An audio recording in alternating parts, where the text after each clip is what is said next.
வணக்கம். இன்றைக்கு நான் பீட்ரூட் வர செய்ய போகிறேன். அதுக்கு 3 அளவான பீட்ரூட் எடுத்து தோல் சீவி வச்சிருக்கிறேன். இதை நான் ஸ்க்ரேப்பரில் துருவி எடுக்க போகிறேன். இப்போ இந்த பீட்ரூட் வரைய செய்கிறதுக்கு நான் ஒரு சட்டி அடுப்பில் வச்சு கொஞ்சம் நல்லெண்ணெய் சேர்க்கிறேன். கடுகு சேர்ப்பேன். அதோட பெருஞ்சீரகம், கருவேப்பிலை சேர்ப்பேன். இந்த சின்ன சின்ன வெட்டி வச்சிருக்க வெங்காயம் சேர்க்க போறேன்.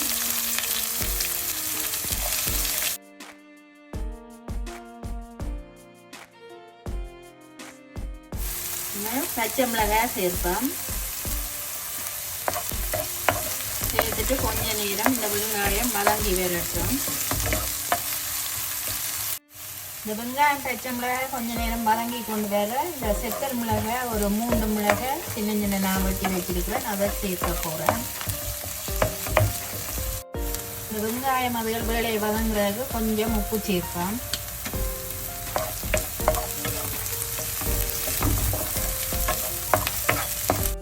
வெங்காயம் பச்சை மிளகாய் செத்தல் மிளகாய் எல்லாம் கொஞ்ச நேரம் வதங்கி கொண்டு வர நான் இந்த கடலை பருப்பு ஊற வச்சு வச்சிருக்கிறேன்.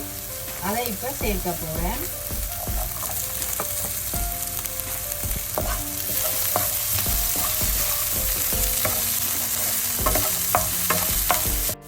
இப்போ இந்த கடலை பருப்பு நல்லா பொரிஞ்சு வந்துடுது. ஆக முருகை பொரிய விடக்கூடாது.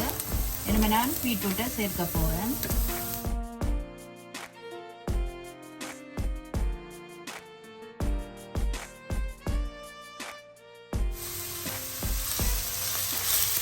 இனிமேல் இது எல்லாம் சேர்ற மாதிரி நாங்கள் கலந்து விடுவோம்.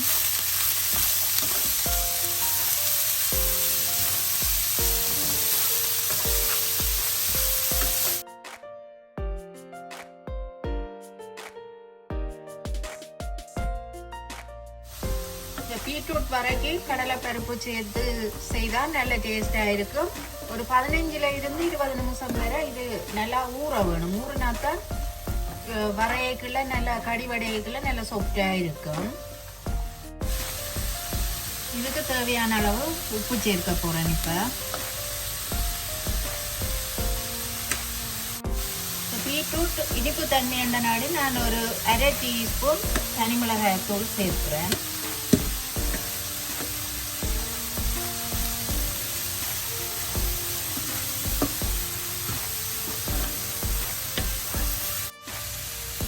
கொஞ்சம் தேங்காய் பூ சேர்ப்போம் இந்த வரைக்கு.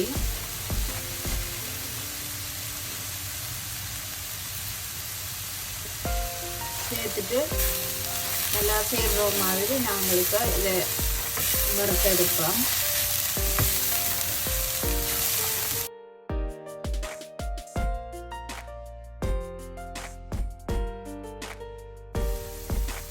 இப்போ பீட்ரூட் வர ரெடி ஆயிட்டுது. நான் இதை வறுக்க போகிறேன். ரக்கி கொஞ்சம் நேரம் ஆற விட்டுட்டு தேசி புளி கொஞ்சம் சேர்க்க போகிறேன். இதுக்கு இப்போ பீட்ரூட் வர நல்லா ஆறிட்டுது. நான் கொஞ்சம் தேசி புளி சேர்க்க போகிறேன்.